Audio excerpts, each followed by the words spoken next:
गांव की बहन। फूलमती काकी, अंजलि दीदी के लिए शहर से फोन आया है, जल्दी से भेजो दुकान पे, नहीं तो फोन कट जाएगा।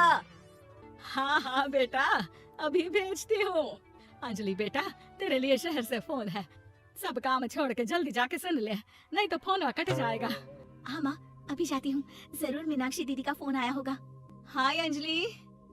नमस्ते दीदी, मेरा मतलब हाय, कैसी हो आप? यहाँ तो सब ठीक है, मामा मामी कैसे हैं? तू कैसी है? मेरे तो एग्जाम्स होने वाले हैं, हर रोज कॉलेज जाना पड़ता है, lectures, extra classes, private coaching. ओ मैं तो इतना थक जाती हूँ, क्या बताऊँ। आपकी कॉलेज वाली बहन जी आपको इतना पढ़ाती है, तो घर कब जाती हैं आप दीदी?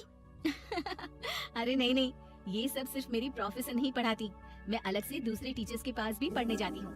दीदी फिर तो आप बहुत थक जाती होगी ना, आप ना पैदल मत जाया करो, टांगा ले लिया करो दीदी। नहीं मेरी भोली बहन, ना मैं पैदल जाती हूँ, ना ही यहाँ टांगा मिलता है, मैं बस से जाती हूँ और थोड़ी दूरी के लिए रिक्शा ले लेती हूँ। सच्ची? वहाँ पर टांगे नहीं बस चलती है? वाह, वो भी हर रोज?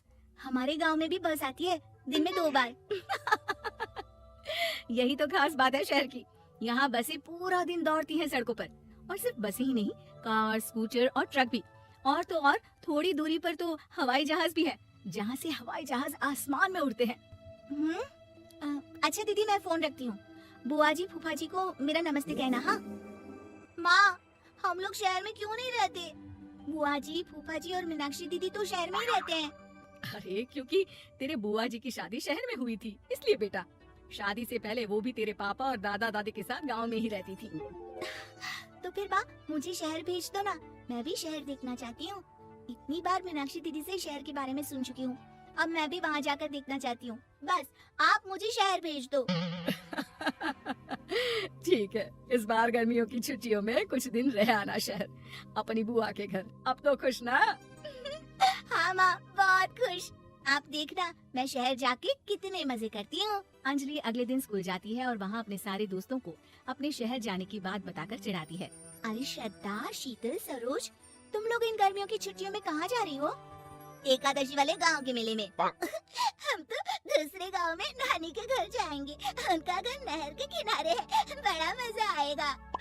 हम इस बार कहीं नहीं जा रहे, बल्कि हमारे घर में रहने के लिए मेहमान आएंगे। और तू? अरे मेरा क्या है, मैं तो बस पास वाले शहर जा रही हूँ, अपनी बुआ जी के घर, वहीं रहूंगी कुछ दिन। तुम लोग चिंता मत करना, मैं चिट्ठी लिखूंगी तुम सबको वहाँ से।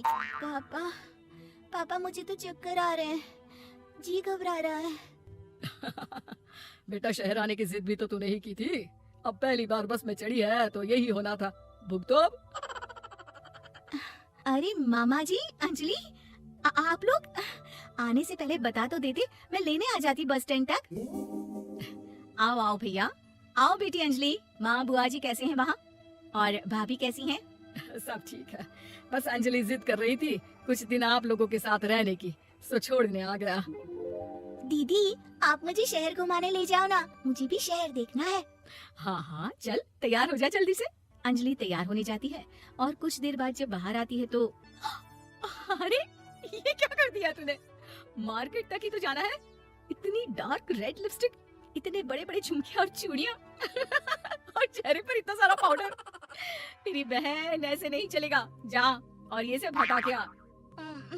अरे कैसी, क्यों? मैंने शहर आने के लिए इतनी मेहनत से ये सब इकट्ठा किया था, और वैसे भी मैंने देखा है मोहल्ले की राधा काकी के टीवी पर एक फिल्म चल रही थी, उसमें हीरोइन ना ऐसे ही तैयार होकर जाती है घूमने। सब पता है मुझे, मैं तो ऐसे ही जाऊंगी दीदी।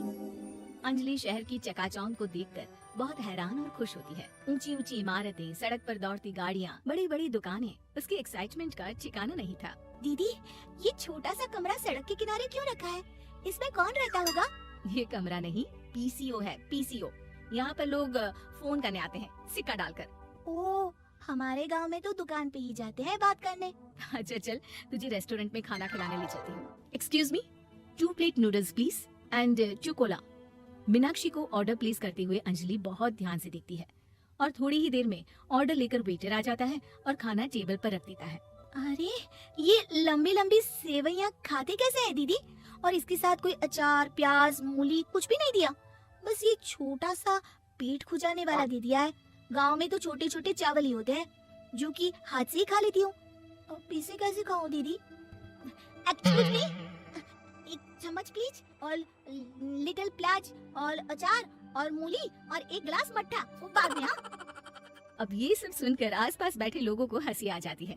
मीनाक्षी भी अपनी हंसी किसी तरह रोकने की कोशिश करती है और वेटर मुस्कुराता हुआ वहाँ से चला जाता है। अंजलि समझ नहीं पाती कि सब किस बात पर हंस रहे थे, लेकिन वो जीत जाती है। दीदी, मुझे लगता है कि मुझे इन सेवइयों को ऐसे ही खा लेना चाहिए, इसी पीठ खुजाने वाले कांटे के साथ। एक काम कर, तू मुझे खाते देख, जैसे मैं खाऊं तो भी वैसे ही खा ले। ठीक है दीदी। अंजलि खाते खाते नूडल्स में सिरका ज्यादा डाल देती है, फिर ऊपर से नमक दानी से खेलते हुए काफी नमक भी अनजाने में छिड़क लेती है। अरे ये क्या क्या खा लिया? अरे हाय हाय, कितना कड़वा है। पानी पानी, ये काला शरबत ही पी लेती हूँ। और जल्दबाजी में अंजलि जल्दी जल्दी कोला पी लेती है, जिससे उसके नाक में झंझनाहट होती है। दीदी, मुझे ले चलो यहाँ से, मैं ये सब शहरी खाना नहीं खा सकती। अब शर्म के मारे मीनाक्षी अपनी बहन को वापस घर ले जाती है और कहती है कि देख अंजलि, माना कि शहर और गांव एक दूसरे से बहुत अलग है, लेकिन इसका मतलब ये नहीं कि हमेशा शहर ही बेहतर हो और उस वजह से हमें वो सब करना पड़े जो हम नहीं कर सकते। शहर में सहूलतें तो हैं ही, पर चुनौतियां भी हैं। हम जहाँ भी रहें, हमें कभी अपने आप को कम या ज्यादा नहीं समझना चाहिए, और किसी भी नई जगह में ढलने में समय लगता है। उसके लिए तुम्हें दूसरों की नकल करने की कोई जरूरत नहीं है। बेटा, घूम लिया शहर या अभी और घूमना है? नहीं पापा, मैं अपनी गलती समझ गई हूँ, आप गांव ही ले चलिए मुझे।